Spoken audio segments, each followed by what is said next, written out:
Please welcome CEO Booking Holdings Glenn Fogel in conversation with Skift founding editor and executive editor Dennis Schaal. Glenn, good to see you. Hey, Shana Tova, and let's hope 2021 is a hell of a lot better than 2020. well, Happy New Year to you and your family. Thank you. So a lot of people may not know, or they don't remember, that you personally came down with a bout of COVID-19 early in the pandemic, and some of your family members. How has that, fortunately it was very mild from what you've said, how has that shaped what you do personally, and has it changed anything about how you approach the business this year? Well, you're right. I was so lucky. My family was so lucky. We know, unfortunately, so many people who have unfortunately either lost their fight with the virus or are still suffering from the illness. And my sympathy goes out to every single person around the world who has suffered from this terrible, terrible pandemic. Now, in terms of how it affects you, well, obviously when you're right in the midst of it, when you're feeling ill and you're concerned, that was very early in the pandemic for me and my family, and a lot of unknown things, what's going to happen. But I was only sick for 2 days, so I was recovering right away. But I'll tell you, it's a little bit, for a few moments, you think, well, what if? If I can't do the job, who can take over for me? So right away you're thinking, did you set up succession plans right or not? And one of the first things I did as soon as I, was talking with people while I was still ill, I said, I want every single person who's in a critical position to make sure that we have, if this person falls ill, who steps up and takes that position right away. So we're in a crisis. We cannot afford time. We have to know who we have that phone number. We got the text, everything right away. So that's for the person thing. For the people issue, it just reinforced how you just don't know what's going to happen next. And that's why you have to move rapidly and make adjustments as quickly as you can, and be flexible too, because as we all found out, things are going to happen that you just never imagined, and you need to react to those things. Yeah, several speakers today, even this morning, have talked about the need to be agile and how important that is, right now. But as far as the business, what are you seeing in terms of trends, demand trends? We had a science writer on yesterday, Lori Garrett, and she said that forget about 2021. This is a 36-month episode, before a vaccine is effective and widely distributed. So what are you seeing now in terms of demand, and when do you think we'll be back?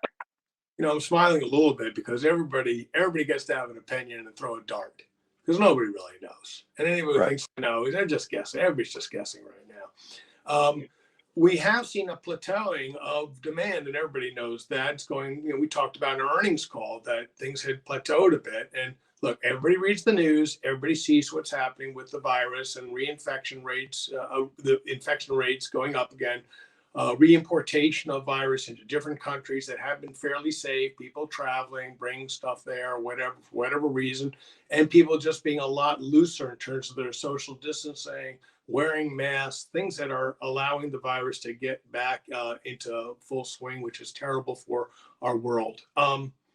In terms of demand, it's one of those things where I can almost predict what's happening in a country, but watching the demand on our machine, on our numbers. It's when a country loosens up its restrictions, immediately a big boost in terms of bookings. When things go the other way, immediately cancellations flow in. So I can pretty much, I don't need to watch the news. I can just watch our numbers. So what are you seeing? There's the great debate, we could call it, hotels versus vacation rentals.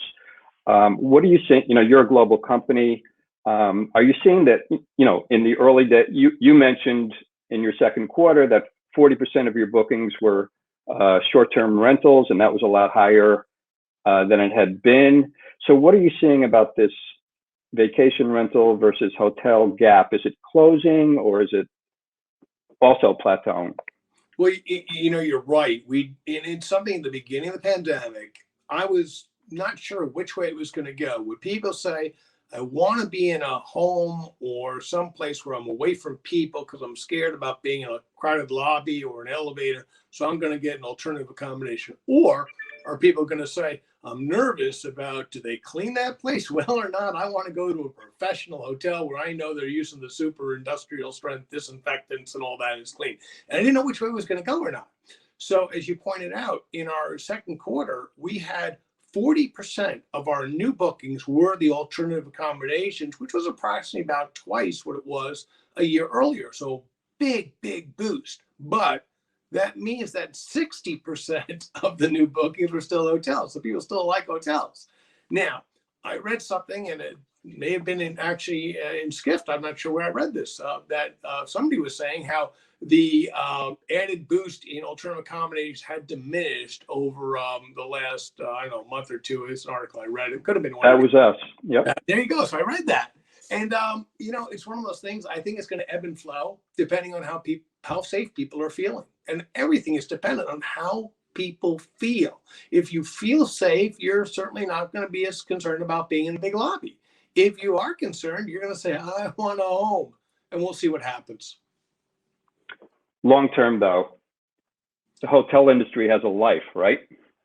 Long term, the hotel industry absolutely has a life because there's a use. You want to go to that big resort that's got the giant slides for the kids and all sorts of different. You want the tennis course, and you want the golf, and you want that's all great. But I'll tell you something though. What this pandemic has done in terms of the industry, hotel versus alternative accommodations, it's accelerated a trend that had been going on for a long time, where we had seen more and more people wanting to try out the alternative accommodations. Once you try it, and you like it, it's now part of the consideration set. So the next time you travel, you're looking at both now. So what does that do? What that does is expands the amount of supply basically that somebody's looking at. And of course, you're now getting up with an even worse imbalance for a hotel owner. Hotel owner now not only has to worry about demand generally because of pandemic and people not traveling as much, now they got to worry the person's going to also think about a home, not only a hotel. Now, from my point of view, though, that's okay, because we offer both. We got 6.7 million listings of alternative accommodations, huge number. And we also have the largest amount of hotels in the world also. So we have both. And that's why I think we're really in a good position, given the fact we're pretty much the only one who has the enormous of both types of properties. Somebody comes to us, they're really not sure what they want yet. They're thinking both. They look at both on our site. They look at all the different content. They look at the different prices. They look at the reviews, and then they make the decision. So this is actually an advantage for our company. Which is a great segue into Airbnb, because early in the pandemic, when they had, you guys had to do a lot of layoffs. They did a lot of layoffs earlier than you did. They announced that they had stopped investing in their hotel business. They had acquired Hotel Tonight, and they're doing an IPO. Well, they could be doing an IPO. They could be a public company, as soon as next month, potentially. If that happens, all things being equal, what does that mean for booking? What does it mean? What changes? Well, I don't think a lot changes at all if they do, when they do an IPO. First of all, I say congratulations, Brian. Fantastic. Enjoy being CEO of a public company. It's a little different. Enjoy it. Certainly we'll enjoy being able to look at their numbers instead of just hearing what they like to release. We'll actually get to look at all the numbers, and that will be an interesting thing too. But in terms of how they're going to operate, they're not going to operate any differently being public. Essentially, it's just going to either raise some capital. Nice. They already have a lot of capital, so I'm not think that's going to change anything. And some owners will probably sell some of their shares, and so they'll be able to monetize their investments. Good for them. But in terms of the day-to-day, nobody's going to be saying, gee, oh, yeah, Airbnb, it's public now. I think they're going to act differently? No, it's a non-event in terms of a commercial aspects of this.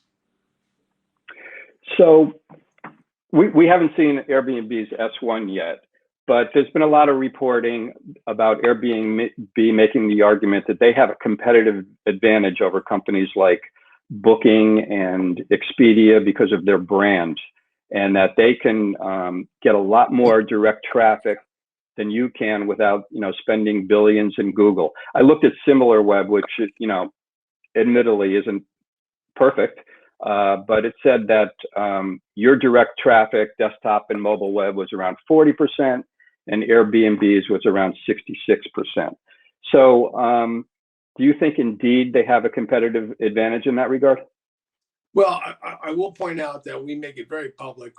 Every time we do an earnings call, we talk about how more than half of our business is coming from the direct channel. More than half. And we say Right. that. So that's one. Two, there is no doubt Airbnb, great brand, and hats off to them for having developed it. It's wonderful. You walk down the streets of America and you say to somebody, I need to rent an apartment. Yeah, where should I go? The chance that someone's going to say booking.com instead of saying Airbnb, I would say is relatively low. And that is something I absolutely want to work on and change. However, if you did that in, let's pick a city in Europe, for example, I don't know, be interesting. We do our awareness, surveys and such. We see how well we're coming out on all sorts of, are people thinking of us first or not? And I'm not that disappointed. We're in many parts of the world where we stand up in terms of people thinking, I need an apartment, I need a home, I need something on the beach, and thinking of us first. I'm pretty pleased with that. So there's no doubt for you and me, we live in the United States. There's no doubt they got a great, great brand here. And they have a good brand around the world too. Let's not knock it. They've done a good job there. And that's something that I just want to continue to work and make our brand awareness even better. Can we show the slide that I prepared? So speaking about, this is a story I wrote 5 years ago, and it was quoting HomeAway co-founder and CEO Brian Sharples. And his comments were mostly directed toward Airbnb, which at that time was just getting into vacation rentals. And he said, quote, I think the barriers to this business are much bigger than what people typically assume. And he was talking about onboarding single homes. The owner that maybe owns just one home, and they might make up maybe half of the industry. In your second quarter earnings call, you mentioned that this is a weakness for Booking.com. How are you going to address this challenge? No, that's Ryan was absolutely right. It is certainly harder. It costs more money in terms of the amount of effort you have to put into it to get them on board. And then, by the way, when they are on board, then there are more contacts with that owner to talk about, how do you work this whole thing? So it's more costly for you. Yeah, so it's without doubt. Now, here's something that's really good, though, is even for the single owner who wants to just rent out their one home some of the time, there's a professionalization, a whole industry being developed to make sure it's easier for those people to also get their properties onto the marketplace and be able to get that demand. And these professional players like Evolve, for example, there are a whole bunch of them. What they're doing is great in terms of making it easy for the owner, but those people, those companies are not saying, well, we're just going to work with one demand channel. They, of course, their goal is to bring in as much demand as possible for their client, the owner of that property. We find it much easier. It's easier to work with those people, get those private properties up onto the website, onto the app, and making it easier. So I do see that trend continue. It makes it easier and easier. And I'm not concerned that we're not going to be able in the long run be able to get that supply. We will get that supply. It may take a little longer than I'd like, but we're getting it. So you mentioned how short-term rentals are becoming more popular. Yesterday, there was a European court ruling that limited the short-term rentals of second homes. And we're seeing more and more regulatory pushback. Expedia made a deal with the hotel union of all entities in San Diego. They were facing an outright ban, and they agreed to, it still hasn't passed yet, but a severe cap on the number of permissible short-term rentals. Chicago just banned rentals of single night stays. They're trying to attack the house party problem. So how does this whole, how does this impact your growth if regulatory hurdles are becoming more pronounced? Yeah, look, one of the things that we really believe in, you have to be a good corporate citizen. And there are a lot of stakeholders involved in this business. So let's start with the first thing, over tourism, right? And people have put some of the, call it blame for over tourism on the development of the short-term rental business, making it easier for people to travel. I guess that's the logic behind that. And therefore more people coming in. That's one. Two, You have people who are living in an apartment building. They don't want to have transients coming in and out of their building. This is their home, and there are so many people coming up and down with their roller suitcase and crowding up the elevators, etc., things like that. And you'll have the municipalities say, "Hey, we're not getting the taxes we get from the hotel." Because the person's staying in an alternative accommodation, nobody's paying the correct taxes the way the hotel pays the taxes. Lots of different stakeholders, lots of people come in there.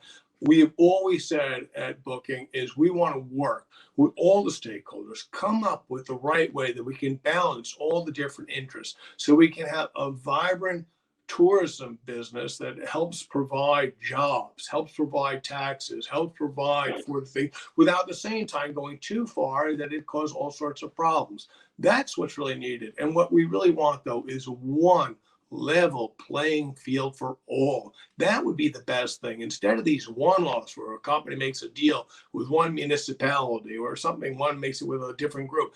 That's not really the most efficient thing to do. What we should come up with one set of rules, one set of laws, everybody agrees to them, everybody follows them, and then we all compete in the right, fair way. That's what I would like to see.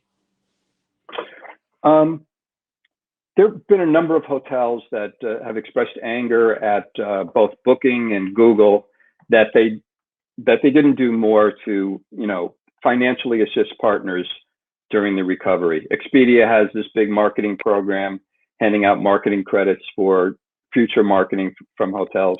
What do you say to those hotels that are resentful about your response during the pandemic? So here's what I think. First of all, this pandemic has been tragic for so many people. Obviously, we talked already about the loss of life and illness, which is the first thing. But there's also been a loss of financial stability, where people have lost their jobs terribly. People have lost their ownership in a hotel, for example. A small family own a hotel, and now, unfortunately, no visitors, and they lose the hotel that maybe is in their family for so long. And I sympathize with everybody for that. It's terrible. Now, when people say that we didn't do enough, I'm not sure. We lost, I think, you look back to our second quarter, look at the hundreds and hundreds and hundreds and hundreds of millions of dollars that we lost. Yet, even during that, we handed out tens and tens and tens of millions to customers, travelers who had bought a refundable hotel rate. And they want to get their money back from the hotel. The hotel couldn't pay it because the hotel didn't have the money, or there was nobody even to contact because it was closed. We provided that money to those customers, right? That's the way we're helping. Now, on top of that, that was the first thing. And I mean, it's tragic, but we did it because it's the right thing. And then beyond that, we've now gone with hoteliers now, coming out all different kinds of programs to try and rebuild their businesses, coming out with ways to get that demand to them, which is really the only thing that's going to really save this industry is getting more business. That's the way we're going to do it. And they're all different programs. We've been working with them. So when I read those things, there were people who were angry, and I understand, look, people are just angry. But the thing is, nobody, Google, Booking, nobody can create business when there's a pandemic and nobody's allowed to travel. When the government says you can't travel, what would they like? What can we do? But what we did do is what we could do. And we are continuing now that the restrictions have dropped in some places. More places, over time will drop, and we will then help build back those businesses the way we've always been. That's our job, is to help make it more efficient and easier for hoteliers to do their business. That's how the business works. We have an audience question, and I was going to ask you the same thing. So for the last couple of years, you've been talking about wanting to emphasize brand marketing, to do a lot more of that to attract direct bookings. But now it appears that your approach seems to have evolved to a more pragmatic approach. So the question is, will you continue to invest in brand marketing to increase that mix vis-a-vis performance marketing in the U.S. and elsewhere? Well, what we certainly did was we certainly stopped the brand marketing in the height of the pandemic. I mean, the idea, right. It's just what a waste of money that would be. And also very tone deaf when people are, people are suffering so much to be talking about take a trip to the, I mean, it's terrible. No, of course not. Now, what we're going to do is what we always want to do, which is invest our money in ways that are going to give a good long-term return on that investment. So whether it be performance marketing on Google or whether it be brand marketing on, let's go with Google again, on YouTube, pay the money to the same people, Google, but just different forms, right? We're going to continue to do it in whatever we see giving us the best long-term investments. We'll continue to balance and continue to do what we think is improving all the things necessary so we have long-term success. Certainly the direct marketing, when you do a performance marketing campaign, you see that result very quickly. Brand takes more time. We'll continue to balance our way through. I am very pleased, though. I don't know if you've seen some of our Priceline stuff recently. I have been enjoying watching those. We had that out in the marketplace. I think they're pretty good. A couple of quick questions before we run out of time. Google, with their heavy footprint in travel, actually they may have a larger travel business than Booking does in terms of the amount of revenue they get from travel. But they just came out with a new attractions product. They have vacation rentals, which you guys are participating in. Do you favor some kind of antitrust action against Google to level the playing field? Well, I certainly am not going to try and come with a legal opinion here. What I will say is Google's been a very good partner for us for a very long time, working together symbiotically. We're both doing what we think is best for our own companies, and it's worked out well in the past. There is no doubt, though, that Google continues to make changes in the interest of their shareholders, their company, do whatever they can to get more and more and more of the travel pie, so to speak, of the economics in the travel industry. And they're going to continue to do that. Why wouldn't they? That's what they're there for, is to get more and more and more. We, of course, have always had to react to those changes. And whether or not there are issues regarding violation of any regulations or anything like that, I'll leave that up to the antitrust regulators and let them handle that stuff. We'll just continue to do what I think is very important. That's getting our business to be so great that people come to us directly, that people think Booking.com when they think about travel, and they don't go anywhere else, that they come us direct and constantly. That will then be the thing that I'm very happy about. And then I wouldn't have to worry about Google at all quite so much. One last question, an easy one for you, an M&A question. So Barry Diller was on last night, and he was talking about the $1 billion stake he did in MGM through IAC.